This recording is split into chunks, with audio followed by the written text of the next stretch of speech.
Hi kids! Today we will learn what are reversible and irreversible changes. So let's get started. Melting of ice is a change that turned ice into water. Burning of paper is a change that turned paper into ash. Folding of paper is a change that changed the shape of a paper. Growing a plant from a seed is a change that turned seed into a plant. Breaking of glass is a change that changed the form of a glass. Mixing of salt in water is a change that changed water into a mixture of salt and water. So, all these are changes. Changes can be classified into two types: reversible changes, irreversible changes. Now let's learn about them in detail. Reversible changes, or physical changes, are the changes that change the form or physical appearance of matter and do not change the amount of matter in an object. And most of the physical changes are reversible changes. Now let's see some examples of physical changes. Filling a balloon with air. Here we have a balloon. Let's fill it with air. Now its shape is changed. So, there is a change in the shape of a balloon.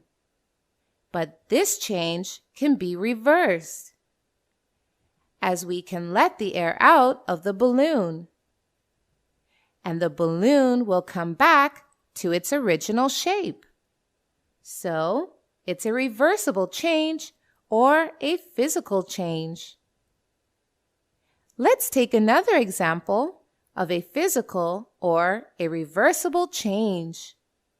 It is melting of ice. Here we have a cube of ice.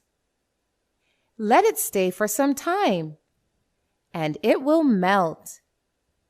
So it's changed from solid state to liquid state.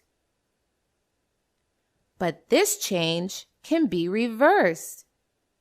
That is, you can freeze the same water and it will again turn into ice. So, melting is a physical or a reversible change. Now, let's have another example. Sharpening a pencil.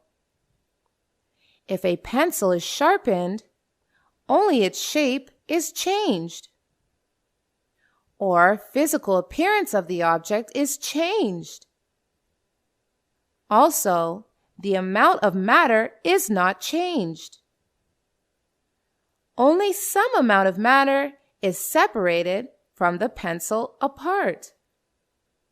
So it's a physical change. But yes, it's not a reversible change. Remember, most physical changes are reversible. Not all physical changes are reversible.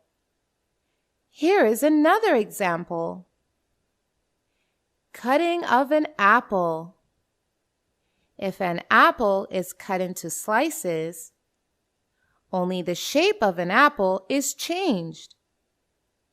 Also, amount of matter is not changed. Only the object is divided into some parts.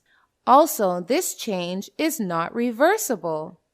Here is another example of a change. Making a pot out of clay. When clay is molded into a pot, shape of clay is changed. No new matter is formed, and a fresh pot can be again made into a ball of clay. So it is a physical change or a reversible change. So we learned physical changes are where shape or form of object is changed. Amount of matter is not changed, but can be divided into more parts, or some amount of matter is separated. No new type of matter is created during this type of change. All the phase changes are physical changes, like melting, freezing, condensation. All these are physical changes.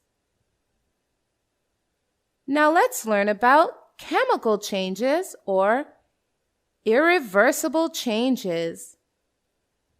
Chemical changes are those changes that change the amount of matter in an object, and some new type of matter is formed that looks entirely different from the original matter and are irreversible.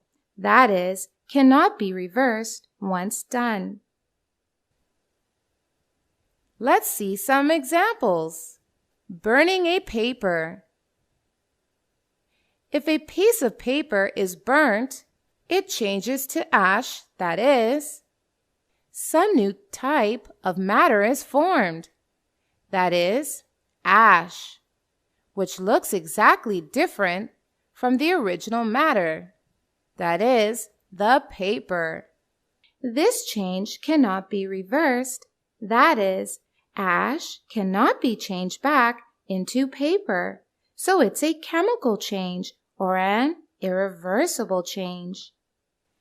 Here is another example. Rusting of iron.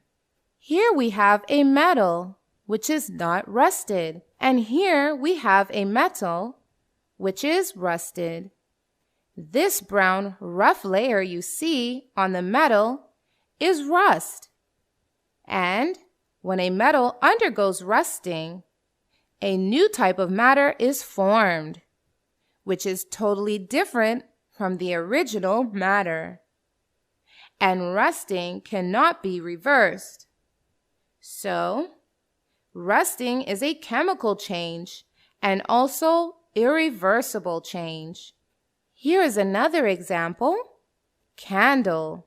When you light a candle, the size of the candle reduces with time. So amount of matter is getting reduced, and you cannot convert back the candle to its original size. So it's a chemical change and also an irreversible change. Here is another example. Cooking eggs. When we cook eggs, new look of eggs appears. And this change cannot be reversed. That is, you cannot convert cooked eggs back to their uncooked form. So it's a chemical change or an irreversible change. So kids, today we learned two types of changes: physical changes and chemical changes. And we also learned that physical changes are mostly reversible, and chemical changes are irreversible. Now you may go ahead and take a quiz to learn more. Bye-bye.